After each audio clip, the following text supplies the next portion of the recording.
Hello, everyone. Welcome to Developing Palates. I'm Aaron Loomis, and with me, as always, is Jiunn Liu. How you doing, Jiunn? Doing good. So today we are talking about the Matilde Quadrata Robusto, and the size of this cigar is 5¼ inches by 50 ring gauge. This is made in the Tabacalera Palma factory in the Dominican Republic. Wrapper is Ecuadorian Habano, binder is Dominican Republic, and the filler is Dominican Republic and Nicaragua. Blended by Jose and Enrique Cejas. Price point is $8.50, and this was released in July of 2016. So with all the details out of the way, let's get into the pre-light experience. So Jiunn, what was your pre-light experience like? Um, I like all these bands that they use because this is their junior release, right? The third line. Yep.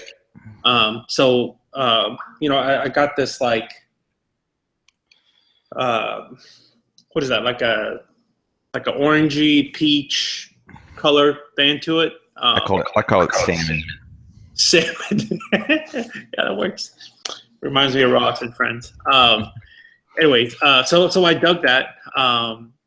So getting into the actual cigar look, the wrapper, man, I totally had that Colorado red, that red hue, and it had a good amount of oil content to it.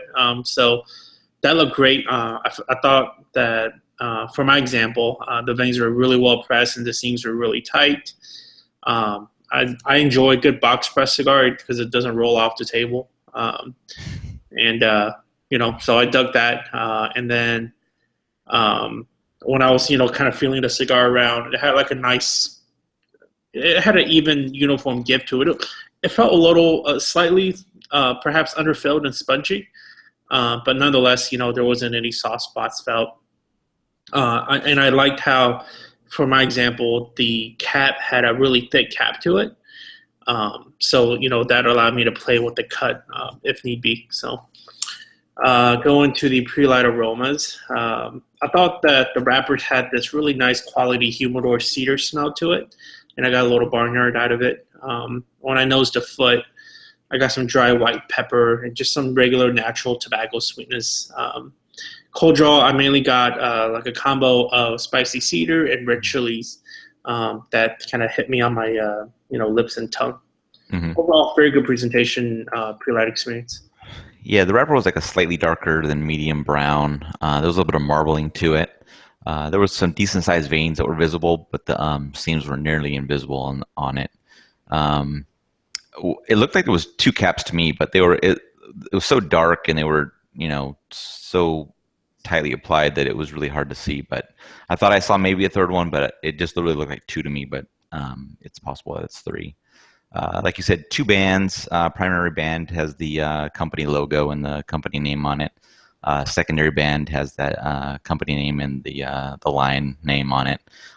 Both that salmon color, gold lettering and accents on it. I couldn't really detect any aroma from the wrapper at all. It was so faint that I couldn't really pick up anything from it. The foot was like a sweet raisin and a little bit of white pepper. And then the pre-light draw gave me that same aroma I got from the foot. It was, it was sweet raisin, white pepper, and I got a decent like spicy tingle on my lips from having it in my mouth for a couple seconds. So getting into flavor, first third through final third, what was your experience like? Um, I felt like this cigar was, when people talk about when a cigar transitions and builds upon complexity, especially that transition part, I think this is it. I think this is a really good example of it. But anyways, specifically getting into it. So the first few draws that I took, probably within like an inch or so, I got a ton of sweet and creamy breadiness and this like a tongue layering dry white pepper. So after I kind of got into it an inch, that pepper became, instead of that white pepper, I started tasting like a dry red chili spice. Mm-hmm. Perhaps that mixed with, I didn't write this in my notes, but perhaps like a heated cinnamon is the name type of spice that I got.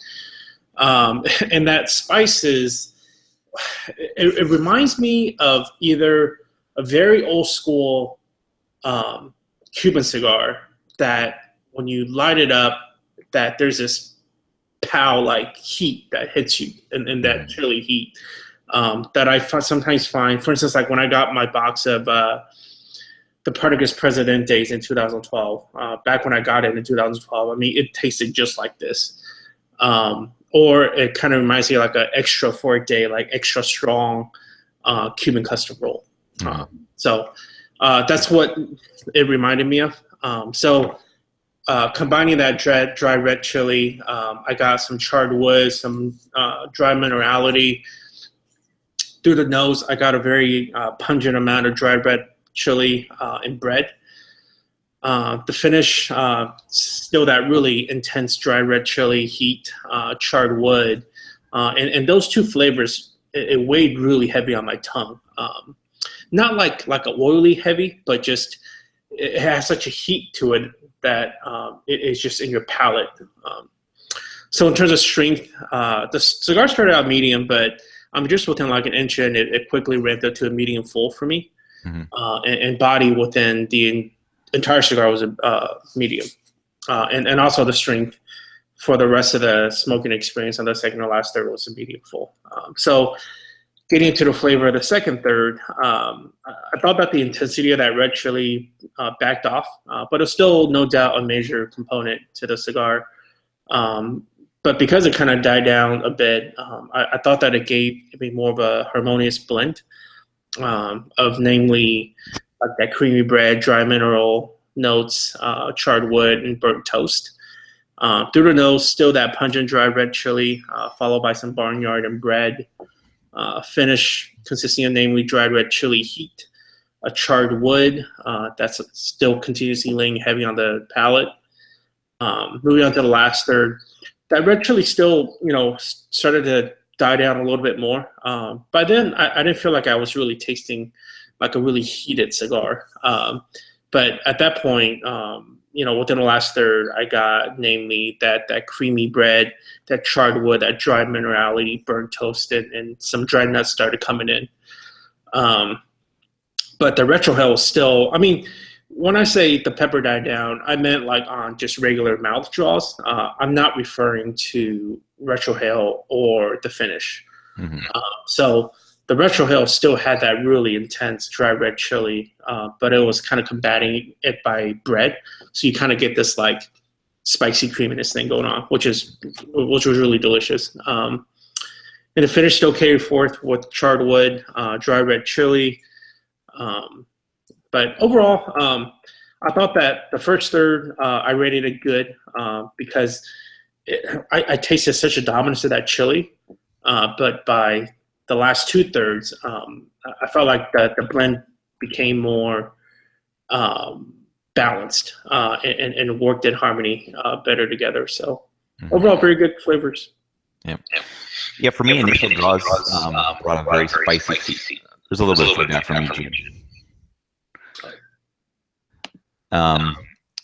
The spice that I was getting was like really diverse. So I think what you were explaining was probably spot on. Like there was just so much going on with that spiciness right off the bat. It was just kind of like an overwhelming of the senses, but in a good way.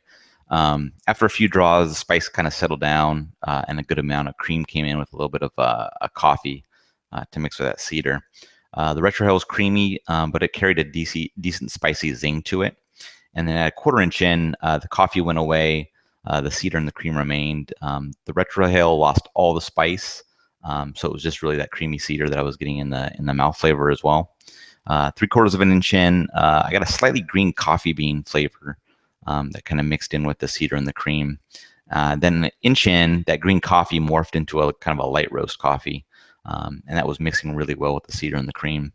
And the retrohale was just kind of a slight vegetal note, along with some cream as well. And then as the third came to a close, it was continuing on with that nice mix of the cedar, cream, and the light coffee. And the retrohale was like a mild cedar and cream. And the strength in the first third was right at medium. And then getting into the second third, kind of began the cedar transition to oak. The cream and the light coffee was remaining.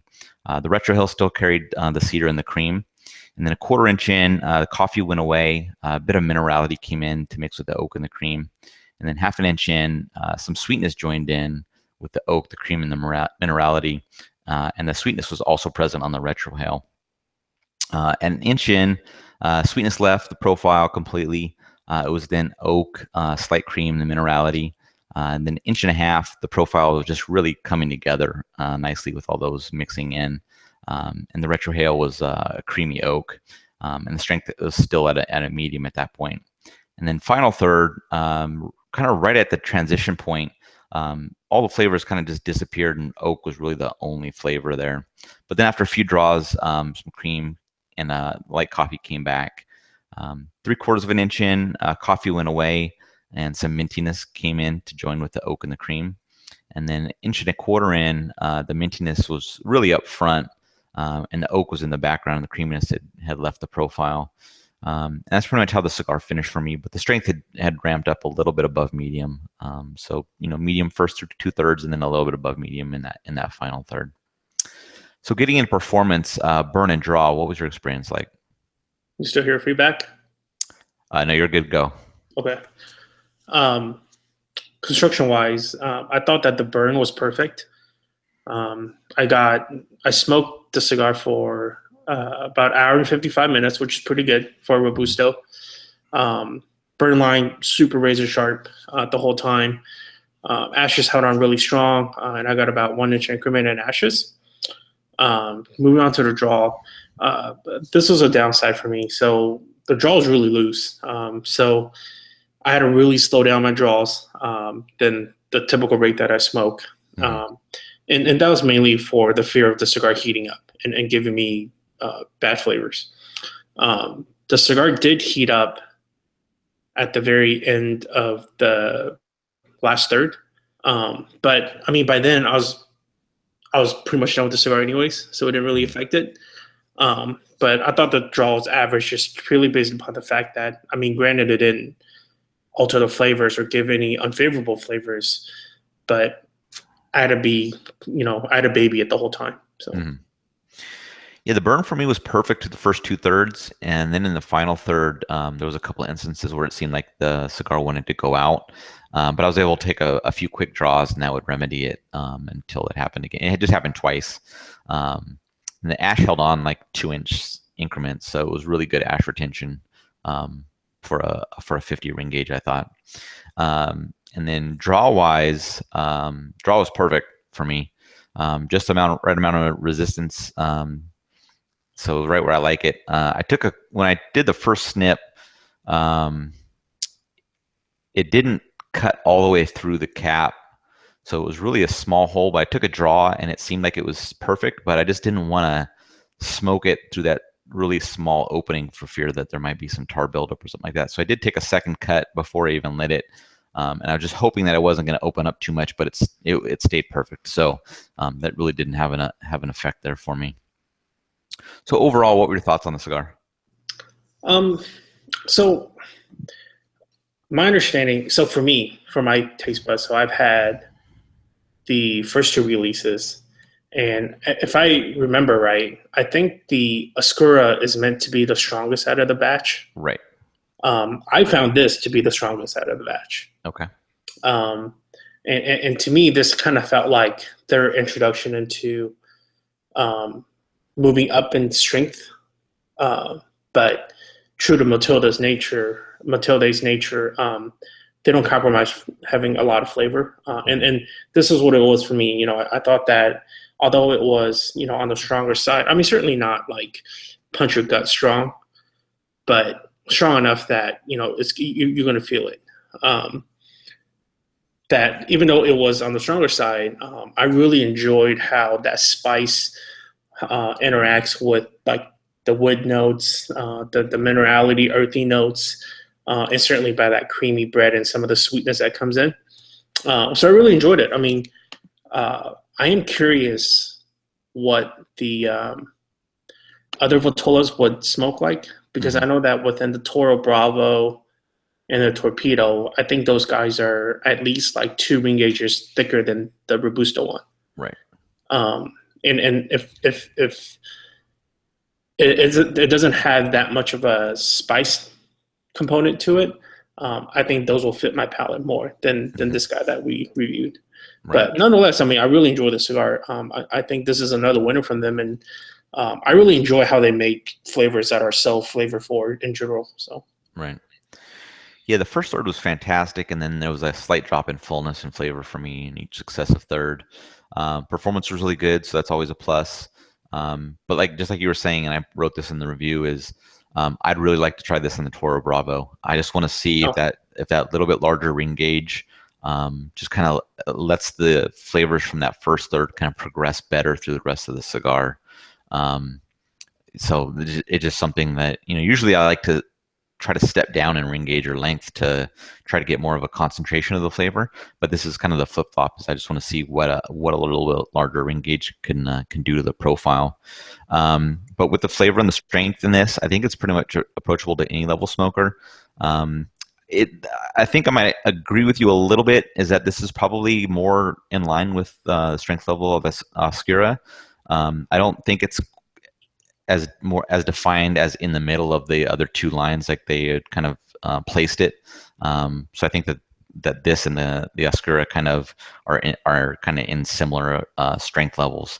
But I'm looking forward to smoking the cigar again. I mean, everything that they've come out with has impressed me so far, and I'm just really glad to see them doing so well. And I keep following them and things like that. So we have the Serena, which is their Connecticut version, up for review later on this year. So it's another one that I'm really looking forward to trying from them, because I've smoked one already in the Toro Bravo size, and I really liked it. But we're going to review the Corona.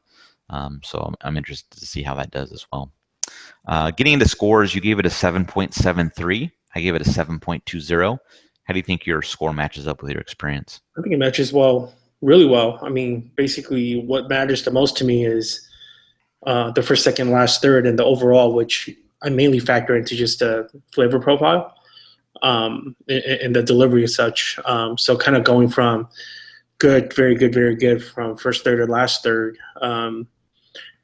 But the only downside of it is that draw, which knocked the score down, but didn't get as high of a score, I guess, rather I should say. But no, it fits right up there with some of the better score cigars that I've given this year so far, and knowing that I personally smoked some really good freaking cigars this year from the releases. This one is right on top with the other guys, the big guys. Yeah.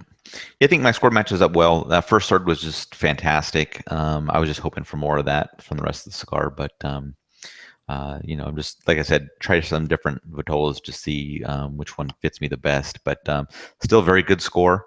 Really great performance. Definitely something I'd revisit.